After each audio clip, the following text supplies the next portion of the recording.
এই পৃথিবীটা ক্ষণিকের। আমাদেরকে কে পাঠাইলো, আমাদেরকে কে সৃষ্টি করলো, তার জন্য কিন্তু আমাদের করণীয় কিছু আছে। সেটা কি? সেটা তার ইবাদত করা, তাকে ভালোবাসা।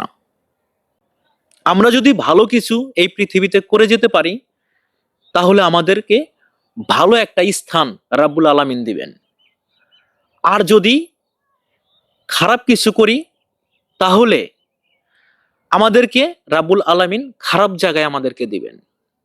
তাই প্রিয় ভাই বোনেরা, আসুন আমাদের যে সৃষ্টি করেছে আমরা তার অনুগত্য হই, আমরা তাকে ভালোবাসি, আমরা তার কথা মতো চলি এবং আমাদের প্রিয় নবী হযরত মুহাম্মদ সাল্লাল্লাহু আলাইহি সাল্লাম যে দিক নির্দেশনা দিয়েছেন সেগুলো আমরা পালন করি। মহানবী সাল্লাল্লাহু আলাইহি সাল্লামের যে সুন্নতগুলো আছে সেগুলো আমরা পালন করি, আঁকড়ে ধরি। তবে আমরা আমার সৃষ্টিকর্তার কাছে, আপনার সৃষ্টিকর্তার কাছে যখন আমরা ফিরে যাব, তখন আমরা ভালো কিছু তার থেকে আমরা পাবো। এই পর্যন্তই। সবাই ভালো থাকবেন, সুস্থ থাকবেন, সুন্দর থাকবেন। আল্লাহ হাফেজ।